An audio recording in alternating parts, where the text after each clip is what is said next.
ucapkan kepada ustazah semuanya yang sudah bersedia hadir, meluangkan waktunya untuk bisa menghadiri atau mengikuti acara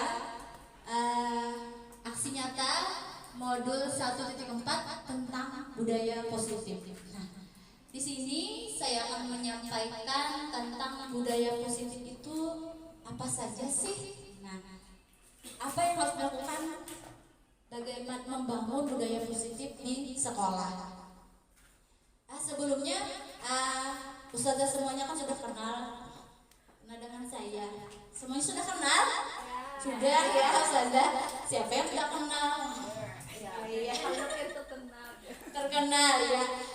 Kebetulan saya mengikuti calon guru penggerak angkatan 9.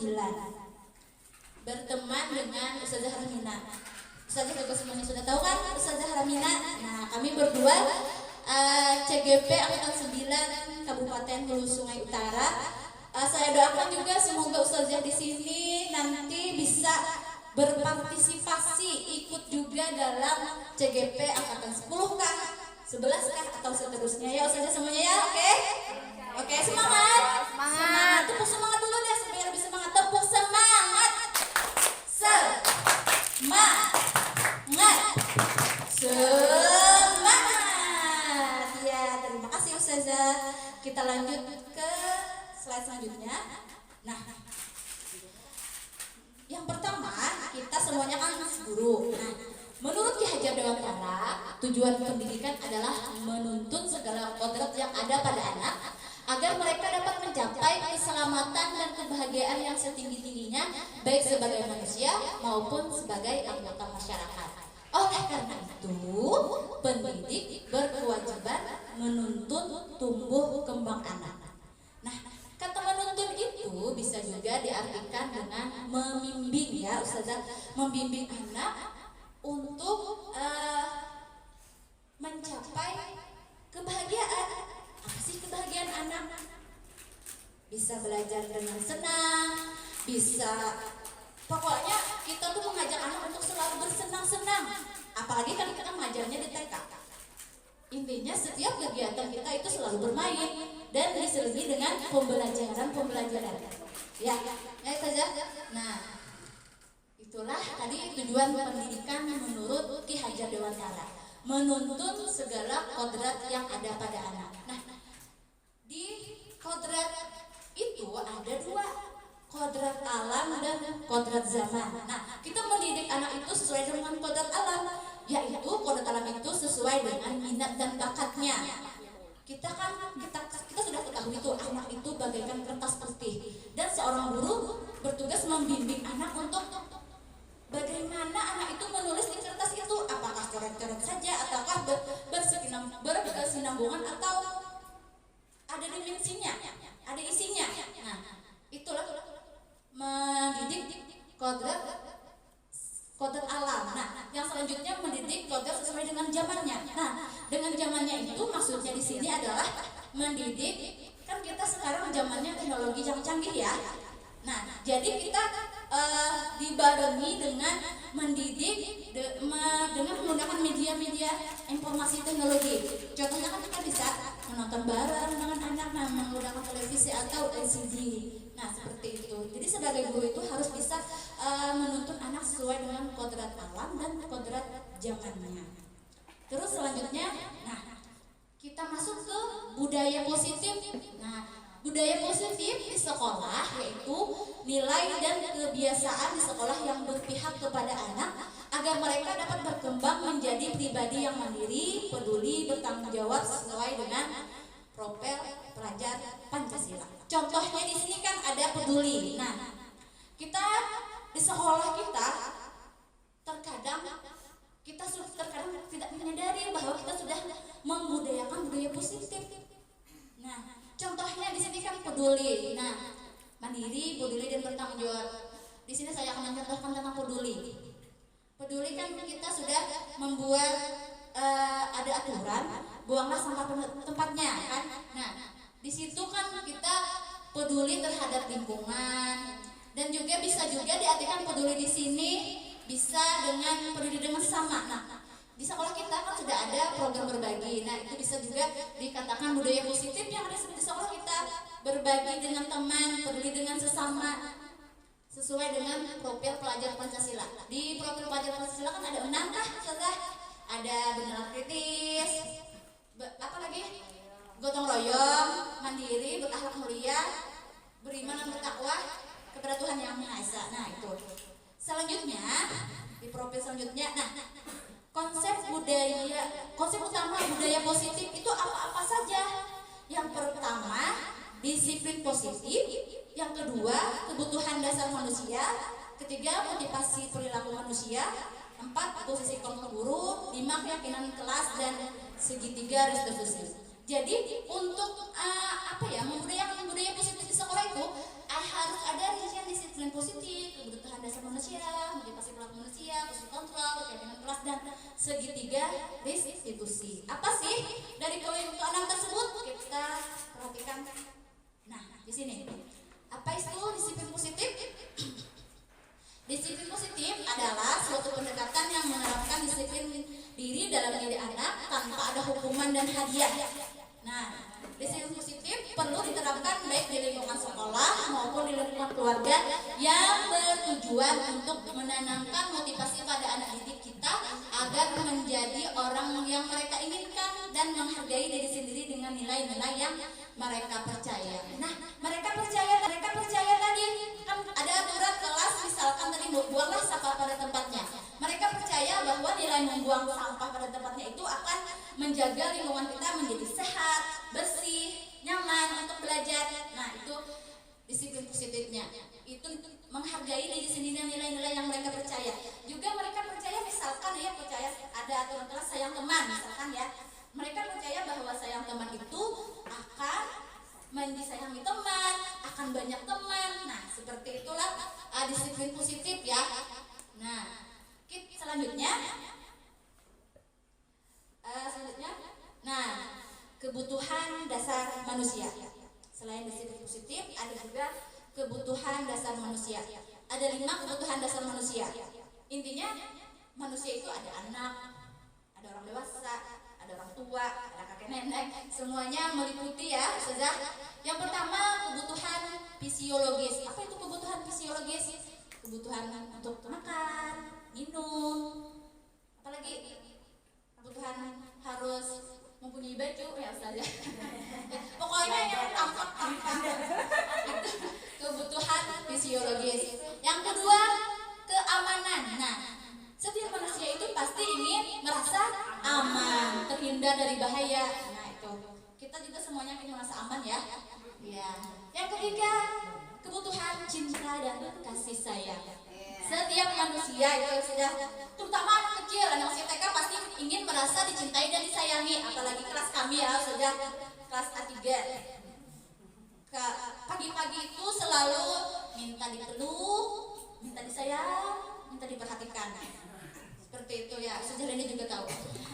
Yang keempat, harga diri. Nah, seorang manusia atau anak itu mempunyai harga diri, ingin hargai dirinya itu dihargai. Bagaimana caranya menghargai diri orang lain? Kita mendengarkan anak kita berbicara, mendengarkan dia menceritakan apa yang dialaminya. Nah, contohnya seperti itu jadi mendengarkan cerita yang dialami anak itu. Dan juga kita sebagai sini kan semuanya perempuan nih, pasti ada beberapa seorang istri. Nah, seorang istri itu inginnya dihargai. Ya kalau Ustazah Bestia ingin dihargai oleh suami, anak, begitu juga dengan anak didik kita ingin dihargai oleh gurunya. Selanjutnya, aktualisasi. Nah, aktualisasi ini kebutuhan yang apa ya namanya ya? Ya, nyata. Contohnya ada yang tahu? Kebutuhan aktualisasi ya, ingin diperhatikan ya,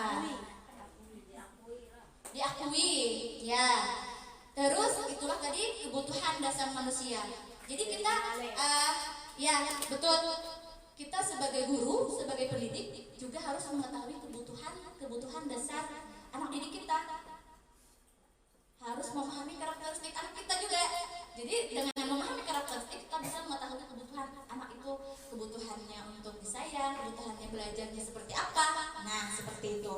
Selanjutnya, setelah kita mengetahui kebutuhan dasar manusia, kita akan mengetahui motivasi perilaku manusia. Nah, menurut Diane Gosson menyatakan ada 3 motivasi perilaku manusia. Yang pertama, untuk menghindari ketidaknyamanan atau hukuman. Contohnya, misalkan ya, kita kan nih ada aturan setiap guru harus tepat waktu. Kenapa jadi kita motivasi kita untuk selalu tepat waktu supaya tidak terlambat? Bisa juga nih, kita kan ada rapat guru supaya rapat guru kita bagus. Nah, menghindari ketidaknyamanan. Ya, betul kan? Kita itu karena ada motivasi dari kita menghindari ketidaknyamanan. Betul kan? Nah, atau hukuman. Bisa kan anak didik misalkan kita misalnya anak itu termotivasi misalnya sholat berjamaah. Siapa yang khusyuk sholat berjamaah maka akan dapat bintang. Misalnya dia tidak dapat bintang, maka dia nah, seperti itu juga. Kita merasa jadi motivasi supaya kita menghindari ketidaknyamanan atau hukuman. Nah, selanjutnya nomor 2, untuk mendapatkan imbalan atau penghargaan dari orang lain. Nah, contoh dekat saja ya tadi. Siapa yang khusus sholat berjamaah maka akan dapat bintang. Nah, anak-anak kan. Nah, jadi seperti itu juga mendapat imbalan karena ia hendak dapat bintang, maka ia akan khusyuk sholatnya. Atau kata suami, siapa yang patuh yang memasak enak karena hari ini kata suami maka diberi hadiah. Itu juga seperti kita mendapatkan imbalan. Itulah motivasi ya. Selanjutnya yang ketiga, untuk menjadi orang yang mereka inginkan dan menghargai diri sendiri dengan nilai-nilai yang dipercayainya. Contohnya seperti apa ini? Untuk menjadi orang yang mereka inginkan. Mereka misalkan nih, Ustazah Sarina ingin mendapatkan rapor guru yang bagus. Nah, berarti harus datang tepat waktu ya. Amal yauminya yang bagus, salat duhanya tiap hari, salat tahajudnya tiap hari. Masya Allah, Ustazah yang mantap. Ustazah Bestia ya. Ustazah Bestia misalnya amal yauminya bagus. Nah, itu misalkan untuk menjadi orang yang mereka inginkan. Nah, ya gitu ya. Terus itu tadi motivasi perilaku manusia. Selanjutnya, nah, posisi kontrol guru. Posisi kontrol guru yang pertama itu penghukum. Nah, penghukum. Terkadang kita merasa itu biasa saja melakukan itu, padahal itu tidak boleh. Iya. Posisi kontrol yang pertama 1 penghukum, yang kedua pembuat merasa bersalah, 3 teman, 4 memantau dan manajer. Nah, yang penghukum ini misalkanlah contohnya, awas ya kamu kalau tidak ikuti aturan nanti saya hukum. Nah, duduk di pojok. Itu padahal tidak boleh kita lakukan. Nah, sebagai guru itu tidak boleh menjadi seorang penghukum. Yang kedua, pembuat merasa bersalah. Pembuat merasa bersalah di sini kan memang suaranya lebih lembut pada penghukum tadi. Nah, mereka guru-guru biasanya menggunakan keheningan pada saat introspeksi muridnya. Misalkan contohnya, ibu sangat sedih, Ustazah sangat sedih jika kamu melakukan, Ustazah sangat sedih kamu melakukan itu. Ya, itu ini sedihnya merasa ini berbuat salah. Itu tidak boleh. Terkadang kan kita lah, Ustazah tidak suka kamu seperti itu. Itu membuat merasa bersalah. Padahal kan anak itu polos, tidak tahu apa-apa, yang dia tahunya bermain saja, misalkan seperti itu. Yang kedua, guru sebagai teman. Nah, ini lebih bagus daripada membuat merasa bersalah.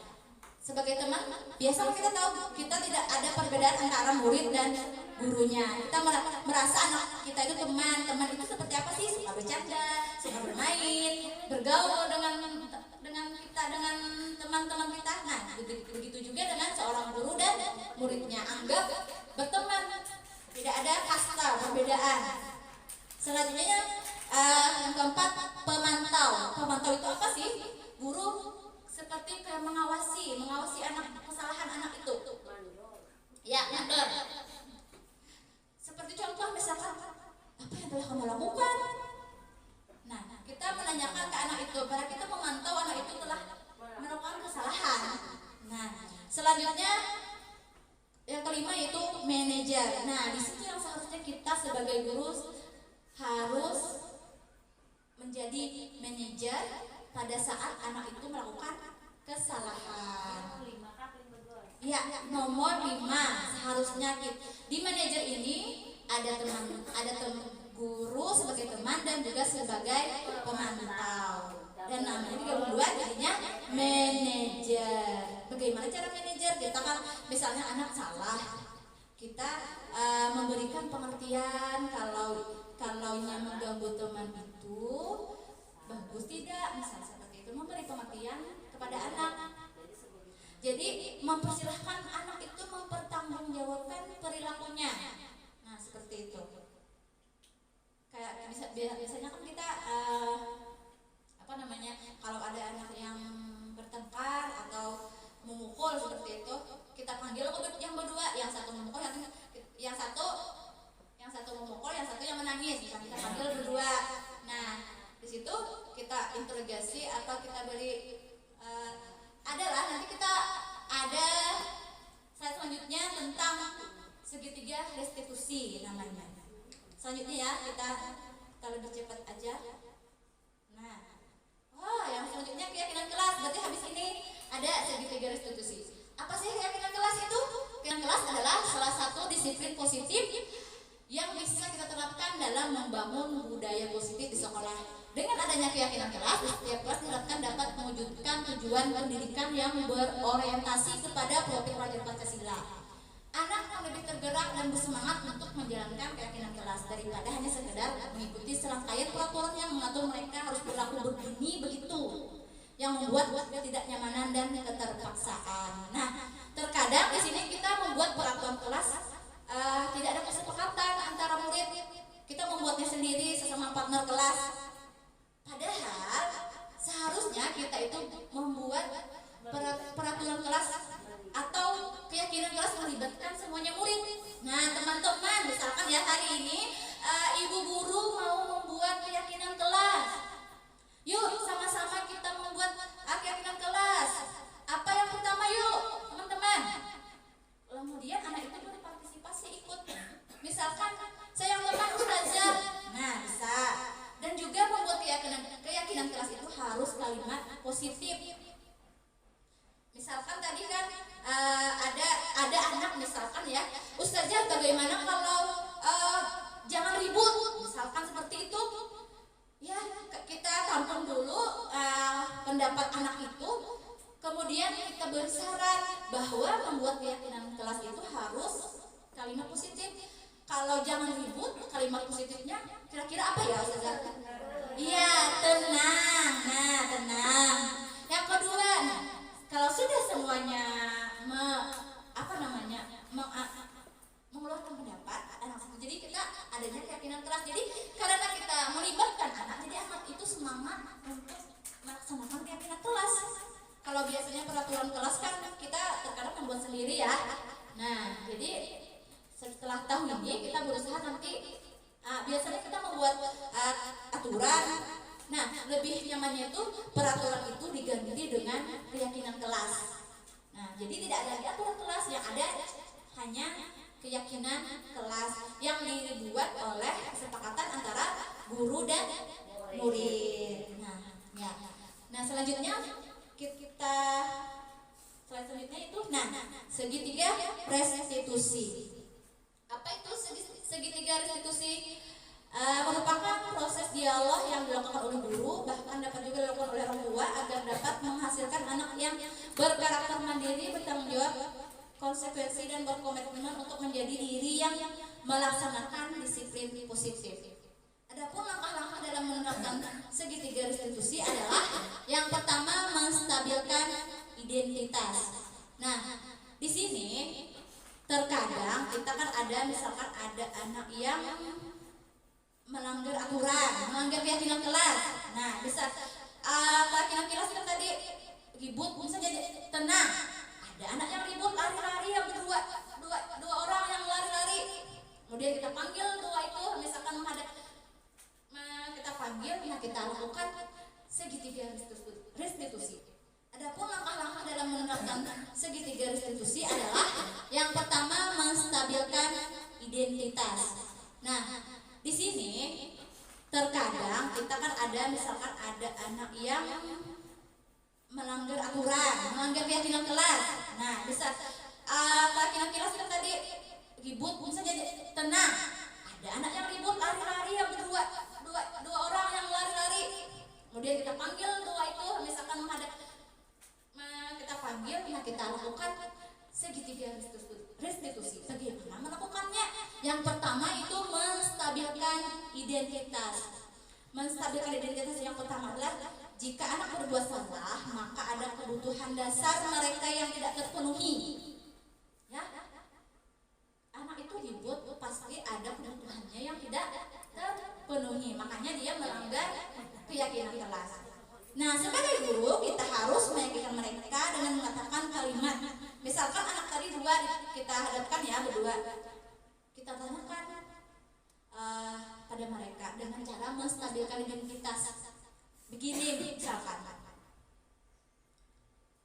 Nah, setiap ibu yakin, ibu tahu misalkan lah, ustazah tahu bahwa apa yang kalian lakukan itu adalah sesuai dengan keinginan kalian, misalkan bahwa kesalahan itu tidak hanya dimiliki Tuhan, dimiliki kalian, semuanya orang pasti berbuat salah. Kita menstabilkan identitas supaya anak itu merasa tidak bersalah, merasa anak itu tidak dipojokkan. Nah, seperti itu. Kita bantu anak itu untuk tenang dulu, mencari solusi terhadap masalah tadi yang anak ribut tadi. Kemudian selanjutnya langkah kedua, validasi tindakan yang salah. Nah, validasi tindakan yang salah itu memahami alasan melakukan hal tersebut sehingga anak merasa dipahami. Tanyakan kepada anak itu, kenapa kalian ribut? Misalkan seperti itu, validasi tindakan yang salah. Tanyakan kenapa kalian ribut. Misalnya mereka menjawab bosan, misalkan urut bosan saja belajar terus, misalkan. Nah, itu jawaban mereka. Jadi kita bisa memahami kepada mereka itu bahwa waktunya kita belajar, waktunya tenang, misalkan seperti itu ya. Selanjutnya yang terakhir, menanyakan keyakinan kelas. Nah, setelah kita tahu alasan mereka melakukan kesalahan itu karena apa, kemudian kita menanyakan kelas, menanyakan keyakinan kelas. Misalkan kalian kan sudah tahu keyakinan kelas kita itu yang pertama apa tadi? Tenang. Jadi, nah seperti itu dengan suara yang diusahakan lemah lembut, seperti itu.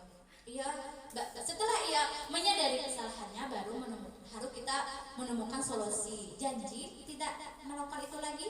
Nah, janji ustazah, misal seperti itu. Nah, itulah.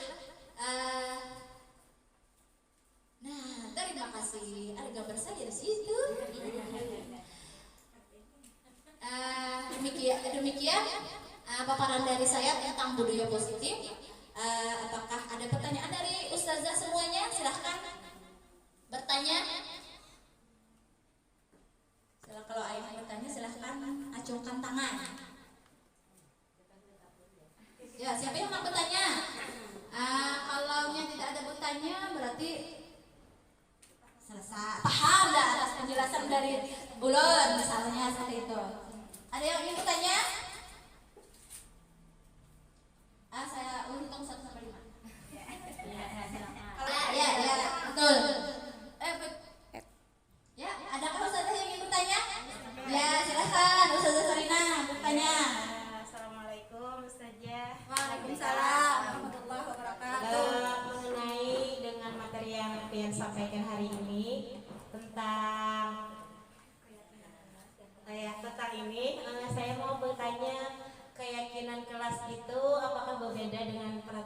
kelas. Iya. Ya, itu saja Ustazah. Terima kasih. Ya, saya izin berdiri ya. Ya. Tadi Ustazah Sarina menanyakan tentang apakah sama keyakinan kelas dengan peraturan kelas. Menurut saya setelah pengalaman melaksanakan pembelajaran di CGP, berbeda ya Ustazah antara keyakinan kelas dan peraturan kelas. Apa perbedaannya? Biasanya peraturan itu dibuat oleh guru, sedangkan keyakinan kelas itu adanya kesepakatan antara guru dan murid. Selanjutnya peraturan itu terkadang kalimatnya negatifnya peraturan itu, dan keyakinan kelas itu tidak boleh ada kalimat negatif, harus semuanya positif. Itu ya. Terus ada lagi? Kalau tidak ada lagi, demikianlah apa yang dapat saya sampaikan. Semoga semua ustazah bisa memahami dan mempraktekannya di kelas masing-masing, dan kita bisa membudayakan positif di sekolah kita tercinta ini. Amin. Salah hilang ustazah mohon maaf. Akhirul kalam. Wassalamualaikum warahmatullahi wabarakatuh.